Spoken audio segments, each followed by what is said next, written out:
Hello, my dear viewers. I am Anwar Hussain Barbiya. Welcome you to your channel Age with Physics. So today in this class we'll solve some important numericals, and these important numericals are basically from units and measurement. That is your chapter 2 in class 11 physics.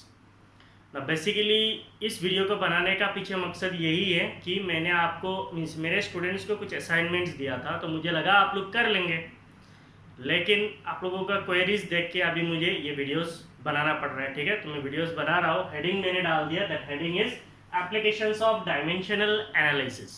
सो ये basically आपका dimensional analysis जो topic है units and measurement का, उस topic के under पे आता है। ठीक है, तो आपको मैं एक हिंट्स देता हूँ, जब भी आपको ऐसे असाइनमेंट्स दिया जाता है, कोई भी आपको प्रॉब्लम सोल्व करने के लिए दिया जाता है, you try to do it yourself. आप अपने आप से कोशिश करना सोल्व करने के लिए। ठीक है, नाउ आप अपने आप से कैसे करेंगे, तो आप बेसिकली आपको रेफरेंस बुक लीजिए, वहाँ से आप हेल्प लीजिए, टीचर्स का जो नोट्स है उसका हेल्प लीजिए, कोशिश कीजिए। जब आप खुद से कोई चीज़ सीख लेते हो तो वो चीज़ आपका लाइफ लॉन्ग हो जाता है, ज़्यादा समय के लिए आपके पास रहता है, आपको याद रहता है। मान लीजिए मैं यहाँ पे आपको सोल्व करके दे रहा हूँ, then it will become readymade, तो आपको रेडीमेड मिल जाएगा। रेडीमेड चीज़ ज़्यादा समय नहीं रहता है, आप भूल जाएंगे। ठीक है, फिर भी ज़्यादा बात अभी नहीं करना है, हमें इसको करना है। Now the question is in van der Waals equation। तो सबसे पहला चीज़ है what is van der Waals equation। आपको van der Waals equation के बारे में जानना बिल्कुल नहीं है। van der Waals equation जो है ये केमिस्ट्री का टॉपिक है, आपको केमिस्ट्री का टीचर जरूर पढ़ाएंगे। ठीक है, so there is an equation, it is van der Waals equation, and that van der Waals equation is p plus a by v square multiplied by v minus b is equal to rt। What are the dimensions of a and b। तो यहाँ पे जो ये आपको a दिख रहा है और b दिख रहा है, इनका आपको डायमेंशंस निकालना है। Here p is pressure, p जो है ये प्रेशर है, v जो है ये वॉल्यूम है, t जो है ये टेम्परेचर है। ठीक है, r जो है that is your universal gas constant है। तो बेसिकली आप लोगों ने आइडियल गैस इक्वेशन पढ़ा था, p v is equal to n r t। p जो है प्रेशर है, v जो है वॉल्यूम है, n number of moles, r is universal gas constant, t is temperature. तो इनके बीच में अभी हम लोगों को नहीं पढ़ना है, बस हमें इतना पता होना है, p जो है हमारा प्रेशर है, v जो है वॉल्यूम है, r जो है यूनिवर्सल गैस कांस्टेंट है, t टेम्परेचर है। ठीक है ना, सबसे पहला चीज़ ये है कि जो लोग मेरे अदर दिन मेरे कॉलेज के व्यूअर्स है, तो आप नहीं सोचना कि सर जो है नहीं पढ़ाएगा, मैं पढ़ाऊंगा यूनिट्स एंड मेजरमेंट्स, आपको एक बार पढ़ाऊंगा। ठीक है, थोड़ा मैं फ्री होने के बाद मैं आपको ज़रूर पढ़ाऊंगा। ठीक है, तो अभी इसको पढ़ा लेते हैं। In van der Waals equation p plus a by B square multiplied by v minus b। तो यहाँ पे एक चीज यूज होता है, that is principle of homogeneity. क्या यूज होता है? Principle of homogeneity, homogeneity of dimension, GMEITY, principle of homogeneity of dimensions. खाली सुनो, आप लिखने की कोई ज़रूरत नहीं है, मैं लिखाऊंगा जब आपको मैं यूनिट्स एंड मेजरमेंट पढ़ाऊंगा। Principal of homogeneity of dimension, इसका मतलब क्या है? मान लीजिए अगर मैं आपको बोलता हूँ आपके पास 5 kg मास है और 5 मीटर लेंथ है, can you add this to? Means कोई बोल सकता है, कोई मीन्स 5 kg मास के साथ 5 मीटर को आप ऐड करो, can you do it? You can not do it. Why? Because ये जो kg है इट इज मास। kg क्या है? मास है, और मीटर जो है ये क्या है? लेंथ है। तो आप मास को लेंथ के साथ जोड़ नहीं सकते, you can not add, you can not subtract. तो आप सब्ट्रैक्ट भी नहीं कर सकते, ऐड भी नहीं कर सकते मास को लेंथ के साथ। तो इसका मतलब जब भी अगर मान लीजिए आपको बोलता हूँ a प्लस p, अगर मैं बोलता हूँ p जो है वो प्रेशर है, p क्या है? p जो है वो प्रेशर है, इसका मतलब मेरा a भी क्या होना चाहिए? a भी प्रेशर होना चाहिए, नहीं तो मैं ऐड नहीं कर सकता। मान लीजिए मुझे आपको a पता नहीं है, लेकिन आपको बोला गया है p इज प्रेशर, इसका मतलब p अगर प्रेशर है तो a भी क्या होगा? प्रेशर होगा, क्योंकि प्रेशर को ही प्रेशर के साथ ऐड कर सकते हैं, मास को लेंथ के साथ ऐड नहीं कर सकते हैं। क्लियर? ऐसे मान लीजिए मैं बोलता हूँ टाइम है 2 सेकेंड और मास है मान लीजिए 5 centimetre, can you add this? You can never add this, क्योंकि ये दोनों सेम फिजिकल क्वांटिटीज नहीं है। तो जब फिजिकल क्वांटिटी सेम होता है तभी हम लोग इनको क्या कर सकते हैं? ऐड कर सकते हैं, सब्ट्रैक्ट कर सकते हैं। तो वही आपका प्रिंसिपल ऑफ होमोजेनिटी। इसका मतलब अगर यहाँ पे P जो है वो प्रेशर है, इसका मतलब a बाई बी स्क्वायर भी क्या होना चाहिए? a बाई बी स्क्वायर भी प्रेशर ही होगा। अगर v वॉल्यूम है तो बी भी क्या होगा, वॉल्यूम होगा। तो इसका मतलब बी जो है ये वॉल्यूम है, और ये ए बाई वी स्क्वायर जो है वो क्या है, पी है, क्योंकि पी के साथ हमने ए बाई वी स्क्वायर को ऐड किया। तो ए बाई वी स्क्वायर क्या बता रहा है, प्रेशर बता रहा है। तो A by V square is representing pressure. ठीक है, बस इतना आपको अगर पता चल गया, मीन्स हम जब भी फिजिकल क्वांटिटीज को ऐड करते हैं तो सेम फिजिकल क्वांटिटीज को ही ऐड कर सकते हैं, या फिर सेम फिजिकल क्वांटिटीज को ही सब्ट्रैक्ट कर सकते हैं। वही है आपका principal of homogeneity of dimension. ठीक है, तो क्वेश्चन की तरह हम लोग देखते हैं। In van der Waals equation p plus a by b square b minus b rt, what are the dimensions of a and b? a और b का डायमेंशन सबको निकालना है, a और b का डायमेंशन निकालना है। तो इसका सॉल्यूशन क्या करेंगे, कैसे करेंगे? तो आप सीधा ऐसा लिख सकते हैं, here a by v square is added to p। इसका मतलब a by v square जो है इसको हमने किसके साथ ऐड किया है, p के साथ ऐड किया, p के साथ ऐड किया है।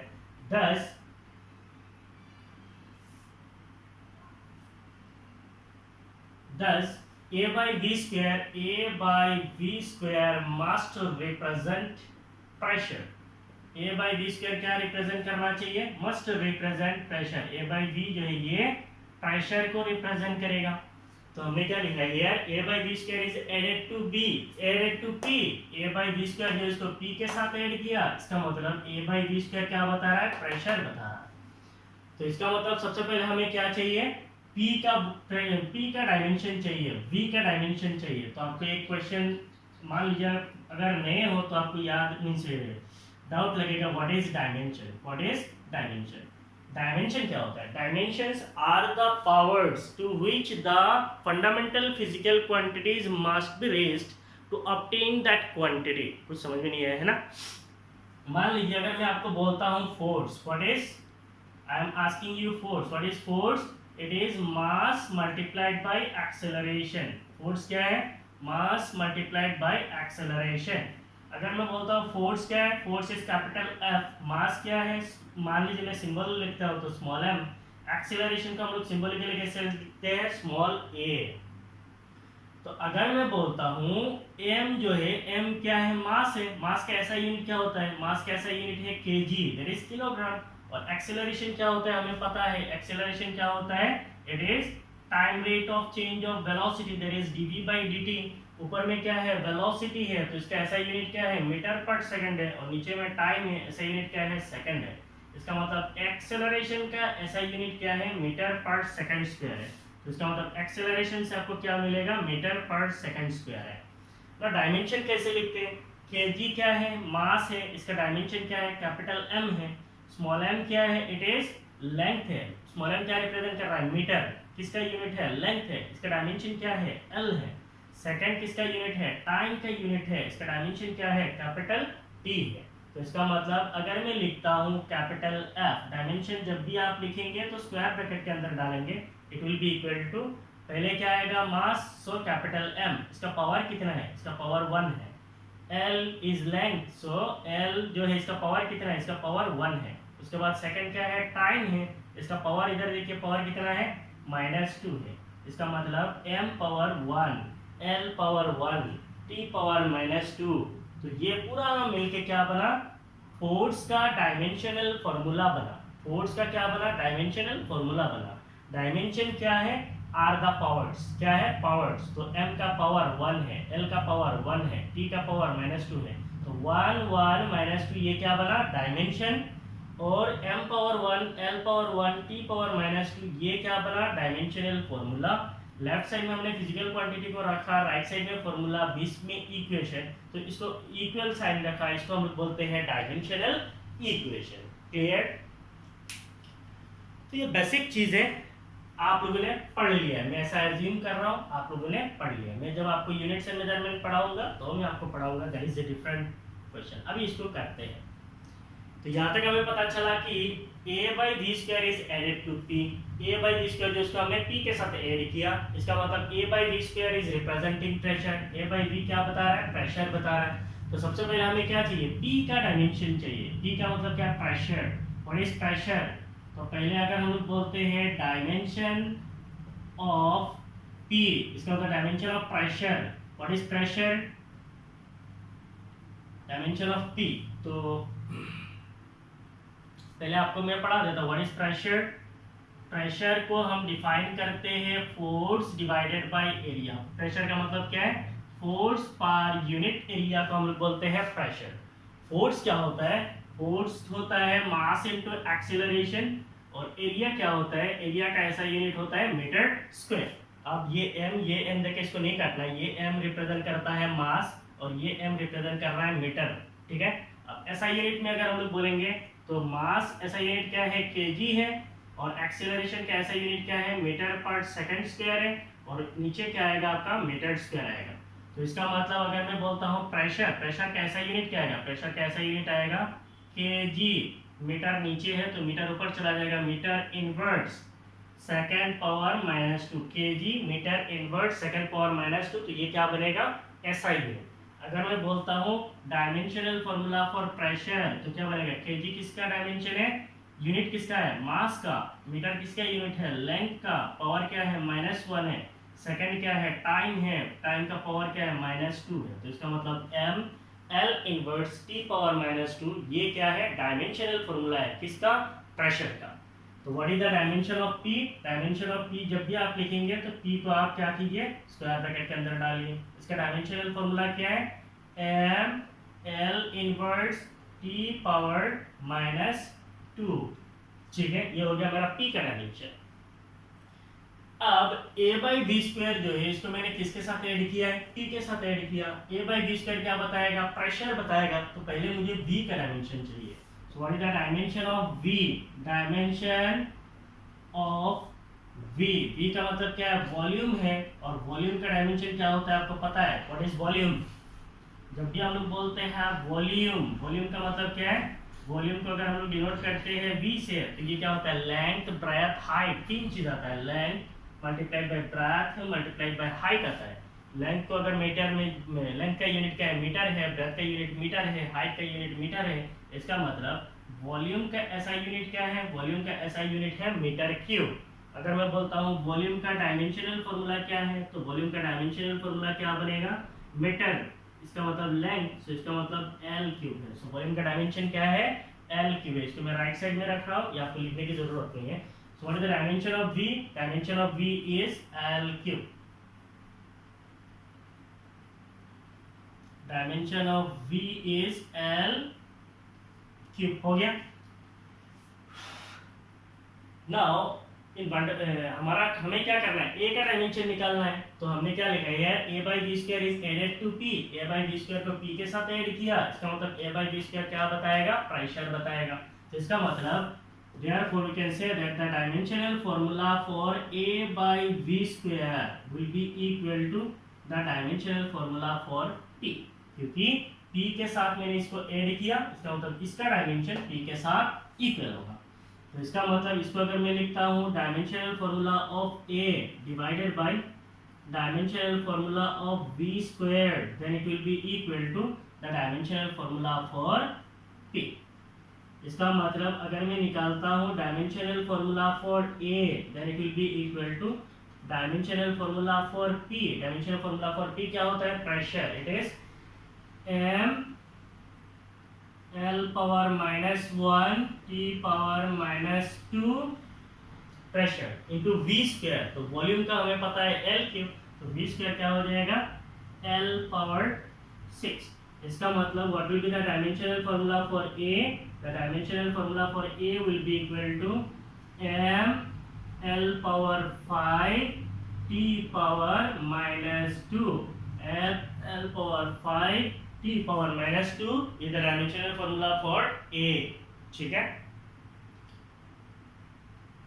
जगह नहीं कहाँ लिखूं,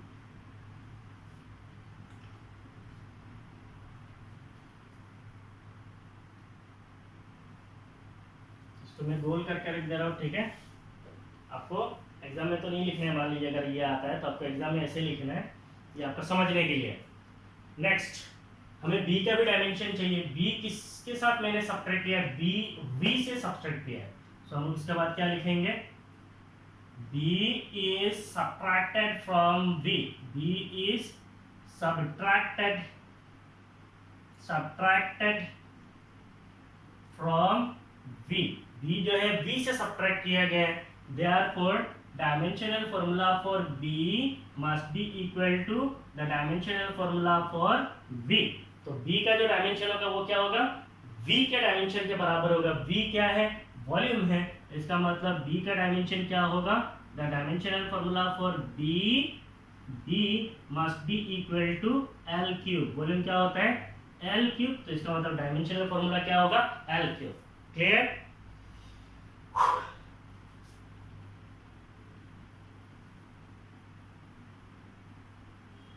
सो this is about this problem.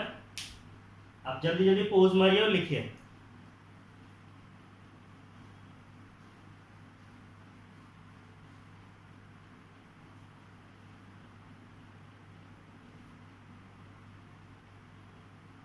Done.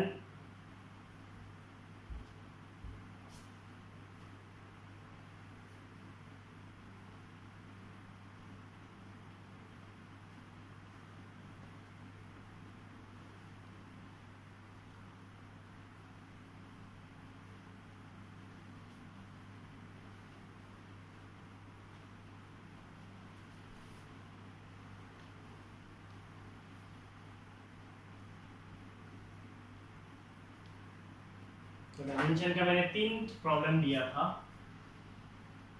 Second question,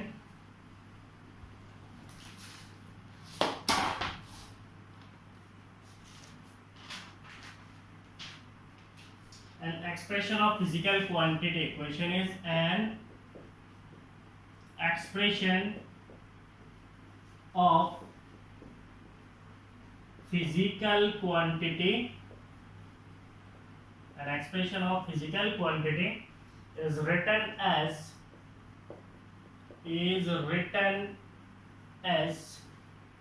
x is equal to under root capital T upon m, where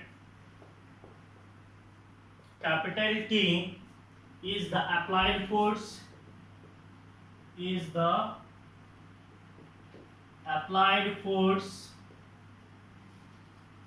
and small m is the mass per unit length, and small m is the mass per unit length. Find the dimensional representation of x. Find the dimensional representation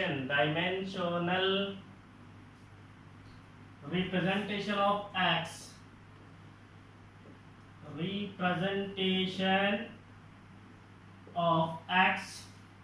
And identify the physical quantity. And identify the physical quantity. So ये जो question है basically आपका Assam higher secondary education council का question paper का question है, और ये questions very very important है। ये खाली आसाम के लिए नहीं, किसी भी बोर्ड के लिए this are very important questions. ठीक है, क्वेश्चन कुछ भी हो सकता है ना, आंसर आपको निकालना आना चाहिए। The question is an expression of physical quantity. कोई एक फिजिकल क्वांटिटी है, any physical quantity is written as x equal to under root capital T by m। Means कोई एक फिजिकल क्वांटिटी है, तो x जो है मेरा क्या है, x is the physical quantity, x is physical quantity. और ये जो मेरा फिजिकल क्वांटिटी है x, ये किसके किसके ऊपर डिपेंडेंट है, ये दो क्वांटिटी के ऊपर डिपेंडेंट है। एक है कैपिटल T और दूसरा है small m। where capital T is the applied force. Capital T क्या है, capital T is applied force। capital T मेरा क्या है, applied force है, ये एक force है। and small m is mass per unit length। small m क्या है, small m is mass per unit length, mass per unit length। small m जो है ये क्या है, mass per unit length है। तो इसका मतलब अगर मैं बोलता हूँ ये जो T है, ये T क्या है, फोर्स है। T एक्चुअली क्या है, फोर्स है। और फोर्स का डायमेंशन क्या होता है हमें पता है, what is force, force is mass into acceleration. Mass का ऐसा यूनिट क्या होता है, kg। एक्सेलरेशन का ऐसा यूनिट क्या होता है, मीटर पर सेकंड स्क्वायर। तो kg किसका डायमेंशन है, m। मीटर किसका डायमेंशन है, l। सेकंड किसका डायमेंशन है, टाइम। तो इसका मतलब टी का डायमेंशन क्या होगा, the dimension for T must be equal to M L T power minus 2। और दूसरा क्या है, एम है। एम का मतलब क्या है, एम इज मास पर यूनिट लेंथ। इसका मतलब क्या है, mass divided by length. Small M क्या है, it is mass divided by length. Mass का ऐसा यूनिट क्या होता है, केजी, और लेंथ का ऐसा यूनिट क्या होता है, मीटर। तो अगर मैं बोलता हूँ मेरा इस एम का डायमेंशन क्या होगा, इस एम का डायमेंशन होगा, केजी क्या है, KG is mass capital M, metre क्या है, मीटर इज लेंथ, तो इसका मतलब एल इनवर्स। तो इसका मतलब मेरा डायमेंशन फॉर m क्या होगा, एम एल इनवर्स। ठीक है, तो इसको मैं ऐसा गोल करके रख दे रहा हूँ। ये आपका एक्सप्लेनेशन है। आप इसको एग्जाम में कैसे करेंगे, question is an expression of physical quantity is written as x equal to this, where t is this and m is this. Find the dimensional representation of x.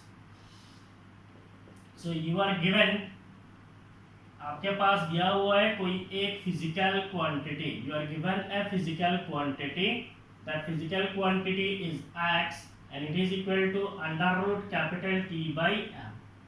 हमें क्या करना है, find the dimensional representation. So what is the dimension of x का डायमेंशन निकालना है। इसका मतलब x लेफ्ट साइड में डायमेंशन फॉर्मूला निकालेंगे तो स्क्वायर ब्रैकेट के अंदर पे आएगा, और राइट साइड में क्या होगा, under root T by M जो है उसको हम लोग डायमेंशन के अंदर पे डालेंगे। So it is under root T by M. तो इसका मतलब the dimensional formula for x will be equal to under root T. इसका मतलब अंडर रूट टी का मतलब क्या है, T is the force. Force का डायमेंशन क्या है, M L T power minus 2, M L T power minus 2 divided by M mass पर यूनिट लेंथ। इसका मतलब एम एल इनवर्स। सो ये हो गया। अब x का अगर मैं डायमेंशन निकालता हूं तो x का डायमेंशन मुझे क्या मिलेगा, x का डायमेंशन मिलेगा अंडर रूट, अच्छा अभी अंडर रूट उड़ा देते हैं तो इधर क्या मिलेगा, चलो अंडर रूट अभी भी रहने दो, एम एम कैंसिल हो गया, एल इनवर्ट से ऊपर जाएगा तो क्या होगा, एल स्क्वायर, और टाइम पावर माइनस 2 है तो टी पावर क्या है, माइनस 2 है। तो ये हो गया। तो x का डायमेंशन मुझे क्या मिलेगा, x का डायमेंशन मिलेगा, इसको स्क्वायर रूट ले लेंगे तो क्या निकलेगा, एक l निकलेगा, तो सिंगल l। टाइम का पावर माइनस 2 है, स्क्वायर रूट लेने से क्या मिलेगा, एक ही मिलेगा, t इनवर्स। तो डायमेंशन फॉर्मूला x क्या हो गया, l t inverse. L T inverse किसका डायमेंशन होता है, एल टी इनवर्स जो है वो आपको पता है speed. What is speed, speed is क्या है, डिस्टेंस बाय टाइम। तो स्पीड को हम लोग कैसे डिफाइन करते हैं, डिस्टेंस बाय टाइम। तो अगर हम लोग बोलते हैं स्पीड का, अगर मैं बोलता हूँ स्पीड का ऐसा यूनिट क्या होगा, डिस्टेंस क्या है, मीटर, टाइम क्या है, सेकंड, मीटर पर सेकंड, और इसका डायमेंशन क्या होगा, डायमेंशन होगा, मीटर का मतलब क्या है, लेंथ है, सेकंड का मतलब क्या है, टाइम है, टी इनवर्स है। तो स्पीड का डायमेंशन का फॉर्मूला क्या है, एल टी इनवर्स है। अगर मैं बोलता हूँ velocity, what is velocity, velocity is defined as displacement by time. Velocity क्या होता है, डिस्प्लेसमेंट बाय टाइम होता है। तो अगर मैं बोलता हूँ वेलोसिटी का ऐसा यूनिट क्या होगा, डिस्प्लेसमेंट का ऐसा यूनिट क्या है, मीटर, टाइम का ऐसा यूनिट क्या है, सेकंड, मीटर पर सेकंड, डायमेंशन क्या होगा, एल टी इनवर्स। तो अब मैं यहाँ पे इसको भी गोल करके रख रहा हूँ। अब ये जो गोल करके जो चीज लिख रहा हूँ उसको आपको एग्जाम में नहीं लिखना है, ये एक्सप्लेनेशन है, समझने के लिए एग्जाम में ऐसे लिखना पड़ता है। ठीक है, तो मैंने देखा कि x का डायमेंशन क्या आया, L T inverse. L T inverse से मुझे क्या पता चल रहा है कि ये वेलोसिटी भी हो सकता है, स्पीड भी हो सकता है। क्वेश्चन में क्या बोला है, find the dimensional representation of x and identify the physical quantity. Physical quantity को आइडेंटिफाई भी करना है। So what is the physical quantity, the physical quantity x, the physical quantity का मतलब क्या है, x is speed और it is velocity। ये speed भी हो सकता है, velocity भी हो सकता है। the physical quantity x is speed और velocity। तो एग्जाम में कैसे लिखेंगे, ऐसे। ये आपका एक्सप्लेनेशन है। ठीक है, अभी आप लोग पॉज मारिए, इसको लिखिए जल्दी जल्दी।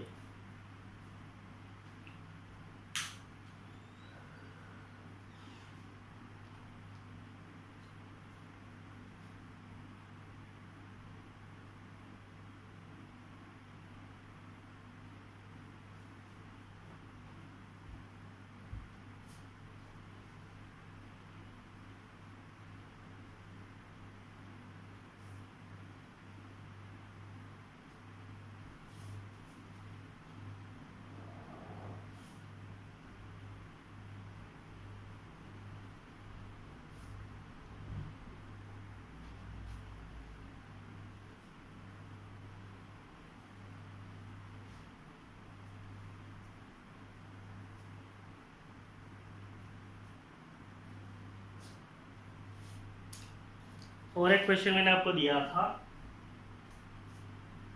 The question is derive the expression, ये बेसिकली थर्ड है, derive the expression for time period of simple pendulum, derive the expression for derive the expression for time period, derive the expression for time period of simple pendulum, simple pendulum using method of dimensions, using method of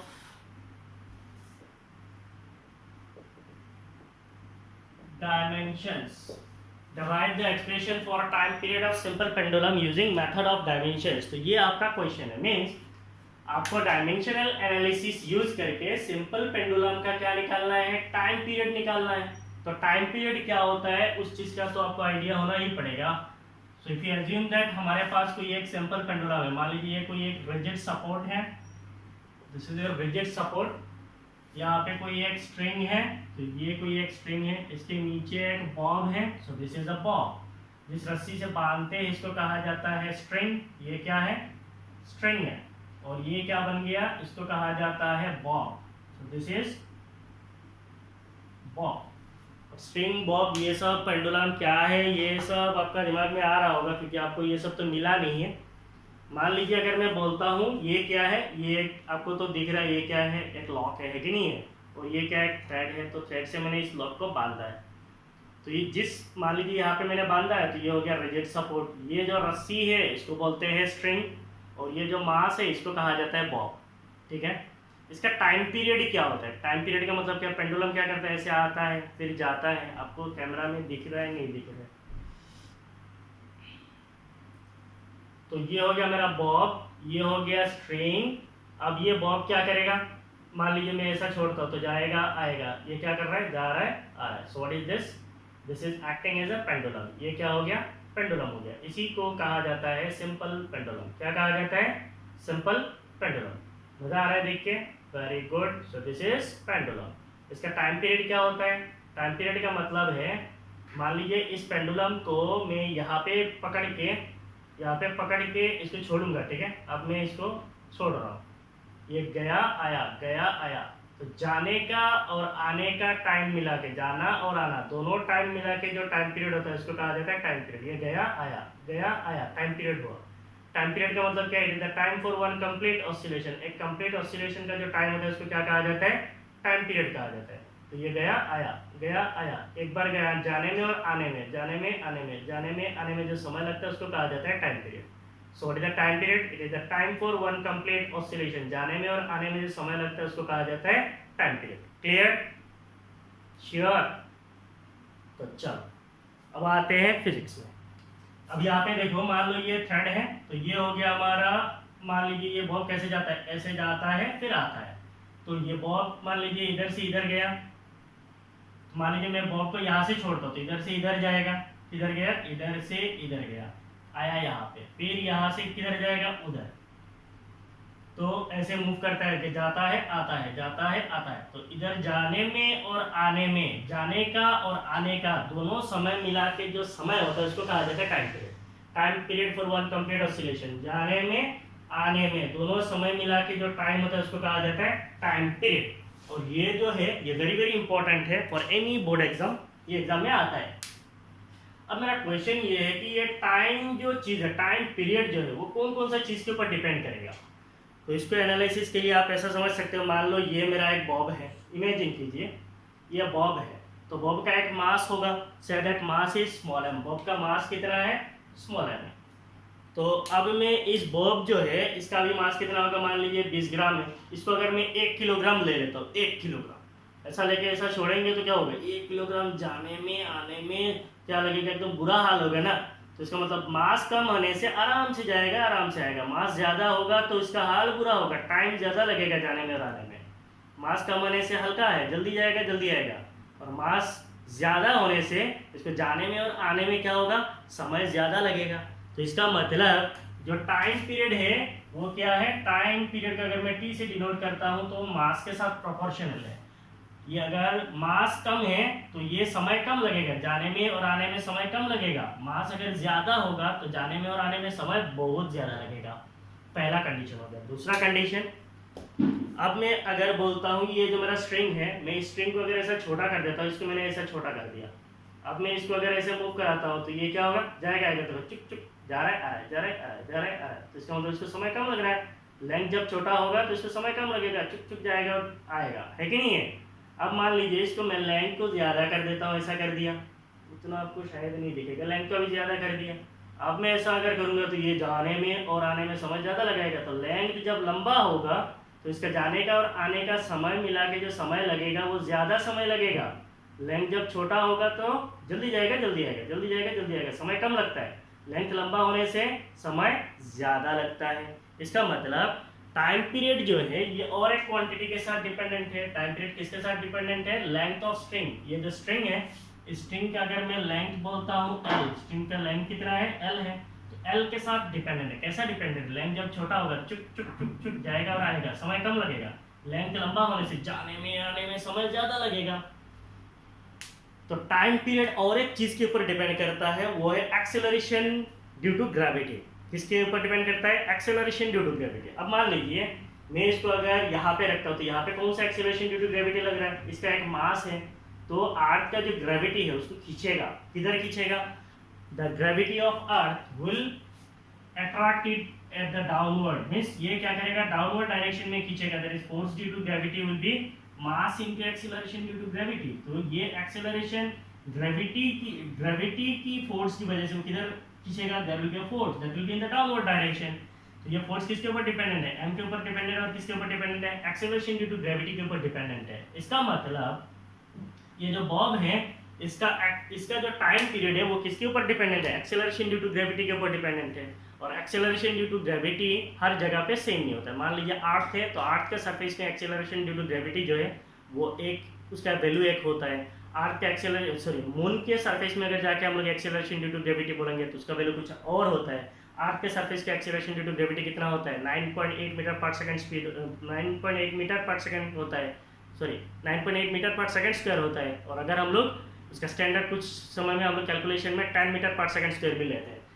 और moon के surface में जाएंगे तो उसका acceleration due to gravity कुछ और होगा। तो इसका मतलब जहाँ पे जाके पेंडुलम का टाइम पीरियड निकालेंगे वहाँ का एक्सेलरेशन ड्यू टू ग्रेविटी क्या करेगा, डिपेंड करेगा। तो पेंडुलम का कॉन्सेप्ट आपका दिमाग में थोड़ा तो आया होगा, है कि नहीं है। और इसके आगे कुछ और हम लोग पढ़ेंगे पेंडुलम के बारे में, हम लोग ऑसिलेशन में जाके अच्छी तरीके से पढ़ेंगे, ठीक है। तो अभी के लिए ये प्रॉब्लम करते हैं। हमें पता चल गया टाइम पीरियड किन किन चीजों के ऊपर डिपेंडेंट है, मास, लेंथ और एक्सेलरेशन ड्यू टू ग्रेविटी के ऊपर, इन तीनों चीजों के ऊपर डिपेंडेंट है। तो how to solve it, so the time period of the time period or the time period of simple pendulum, time period of simple pendulum depends on mass of bob, depends on mass of bob, length of string and acceleration due to gravity, and acceleration due to gravity as। तो मैं क्या करूंगा, वो तीनों चीज के एक साथ लिख दूंगा। Time period of simple pendulum depends on mass of bob, border नहीं है, mass of bob, length of string and acceleration due to gravity एज। कैसे डिपेंड करता है, time period is proportional to mass of bob, length of string, acceleration due to gravity, इन तीनों चीजों के ऊपर डिपेंडेंट है। और फिजिक्स में जहाँ पे प्रोपोर्शनलिटी आता है वहाँ पे एक कांस्टेंट आता है। तो मान लीजिए यहाँ पे कांस्टेंट क्या है, केम है, के है, और यहाँ पे क्या होगा, M L, acceleration due to gravity that is G, ठीक है। So this is your time period का एक्सप्रेशन। अब क्वेश्चन ये है, अब m क्या है ये तो मुझे पता चल गया, मास है, l क्या है, ये लेंथ है, g acceleration due to gravity है, लेकिन इनका पावर कितना है वो हमें नहीं पता है। पावर को अभी निकालना है, कैसे निकालेंगे, using dimensional formula. Dimensional formula dimensional analysis को हम लोग यूज करके क्या करेंगे, मास का पावर, लेंथ का पावर, जी का पावर निकालेंगे तो हमें टाइम पीरियड का एक्सप्रेशन मिल जाएगा। क्योंकि हमें क्या निकालना है, derive the expression for time period का एक्सप्रेशन निकालना है। तो इसीलिए हम लोग कंसीडर कर रहे हैं, suppose x, y and z are the dimensions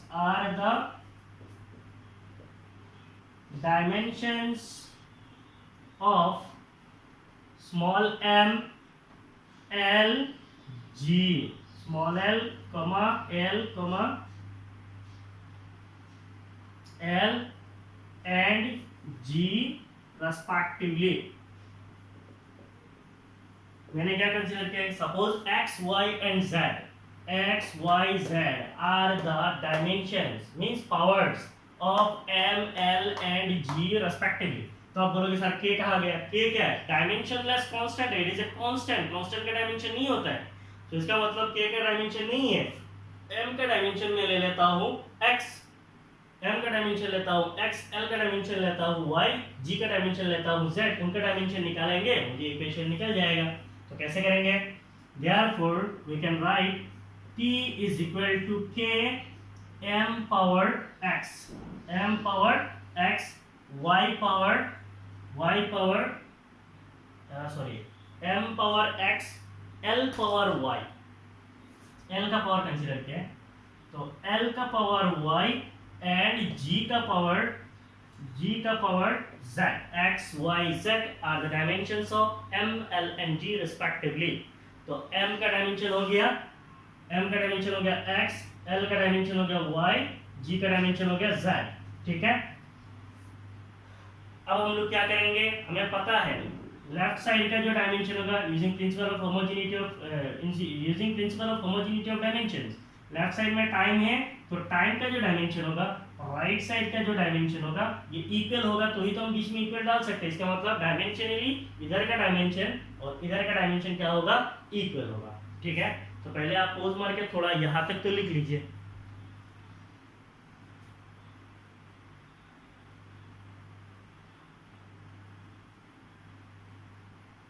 हो गया,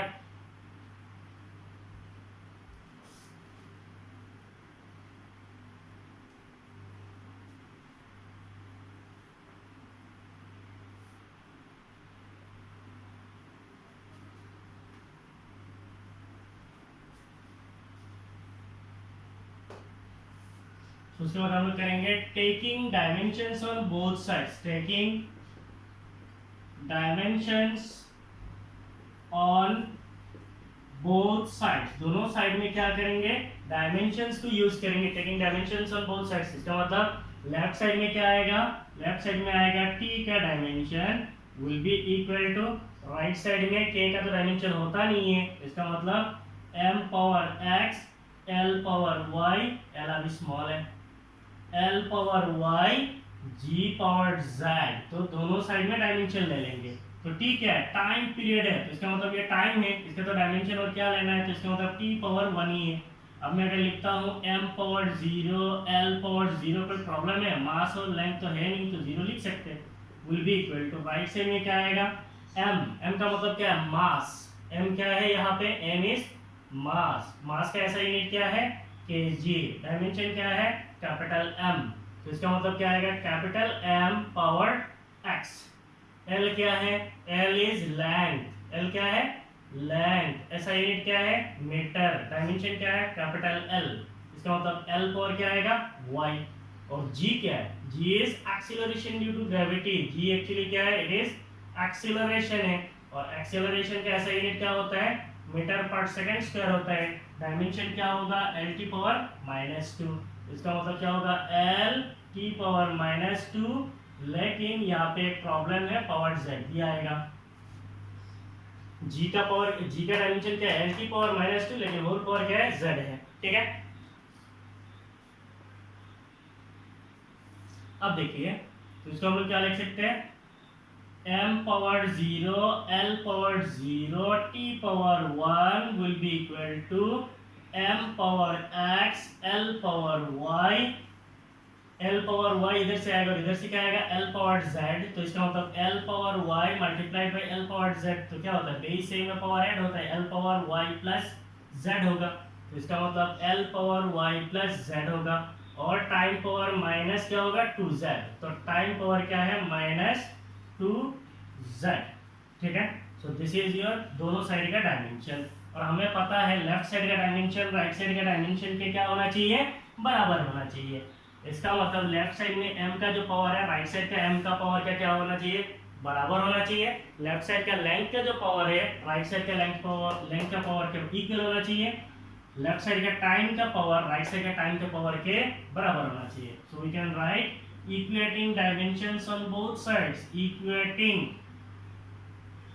dimensions on both sides, dimensions on both sides, दोनों साइड का डायमेंशंस को अगर हम इक्वेट करेंगे तो हमें क्या मिलेगा, x इज इक्वल टू 0, इधर m का पावर कितना है x है, इधर m का पावर कितना है 0 है, इसका मतलब x इक्वल टू कितना है 0 है, इधर l का पावर कितना है, l का पावर है y प्लस z, और इधर l का पावर कितना है 0 है, इसका मतलब y plus z equal to कितना है 0 है, एंड इधर कितना है माइनस 2z है, so minus 2z will be equal to, इधर टाइम का पावर कितना है 1 है, इसका मतलब z इज इक्वल टू कितना है, z is equal to minus 1/2 है, z इक्वल टू माइनस 1/2 यहाँ पे सब्स्टिट्यूट करेंगे तो y इज इक्वल टू कितना आएगा, y आएगा 1/2, ठीक है। तो इसका मतलब हमें अभी क्या मिल गया, हमें अभी m power m l g लिया था ना, m का पावर x, l का पावर y, g का पावर z है, तो m का पावर मिल गया, l का पावर मिल गया, g का पावर मिल गया। अभी हमें फॉर्मूला बनाने में क्या प्रॉब्लम है, सो देयरफॉर टाइम पीरियड का मतलब क्या है, time period is capital T, इसका अगर हम लोग डायमेंशनल फॉर्मूला लिखेंगे T का dimensional formula, then it will be equal to K is a dimensional constant, m का मतलब क्या है स्मॉल m है, इसका पावर कितना है 0 है, m पावर x है, इसका मतलब m पावर कितना है 0 है, तो उसके बाद क्या है l है, l का मतलब क्या है लेंथ है, तो इसका मतलब m l g x y z को सब्स्टिट्यूट करना, इतना टेंशन क्यों ले रहा हो। इधर l का पावर कितना होगा, l का पावर y है, तो y कितना है, y इज हाफ है, और उसके बाद क्या है g है, तो ये हो गया g का पावर z है, z का वैल्यू कितना है माइनस 1/2 है, क्लियर। अब इसको क्या करते हैं, m पावर 0, इसका मतलब वो तो है ही नहीं, इसका मतलब इधर क्या आएगा k तो रहेगा, k is dimensionless, l power 1/2, इसका मतलब क्या है स्क्वायर रूट ऑफ l है, और g पावर माइनस 1/2, इसका मतलब स्क्वायर रूट ऑफ g जो है वो किधर चला जाएगा, नीचे चला जाएगा, इसका मतलब हमें क्या मिलेगा k under root l by G, K under root l by G. now ये जो k है, k is a dimensionless constant and it is equal to 2 pi, तो ये आप बोलोगे सर ये 2 pi आपको कैसे पता है, ये आप मींस ये स्टैंडर्ड है, here k is dimensionless, here k is dimensionless and is equal to 2 pi, k जो है डायमेंशनलेस है, उसका वैल्यू कितना होता है 2 pi है, therefore dimensional formula for time period will be equal to 2 pi under root, अभी हमें क्या करना है डायमेंशनल फॉर्मूला नहीं लिखना है, टाइम पीरियड t का एक्सप्रेशन निकालना है, तो डायमेंशन भूल जाइए, time period t will be equal to this, तो टाइम पीरियड निकाल रहे हैं ना, तो डायमेंशन की क्या जरूरत है। So finding the expression for time period t will be equal to 2 pi under root l by g, दिख रहा है कैमरा में 2 pi under root l by g, so this is the expression for time period of simple pendulum, ठीक है। so इन 3 problems के साथ ये class हमारा यहाँ पे खत्म होता है। In future if we do नहीं हम लोग करेंगे, so will study units and measurement, वहाँ पे हम लोग lots of applications of dimensional analysis करेंगे, ठीक है। तो अभी के लिए 3 प्रॉब्लम खत्म है। Everyone thank you for watching my videos, अगर आपको मेरा वीडियोस अच्छा लगे please share my videos to your friends, and if you are new to my channel please subscribe my channel. Thank you, bye bye.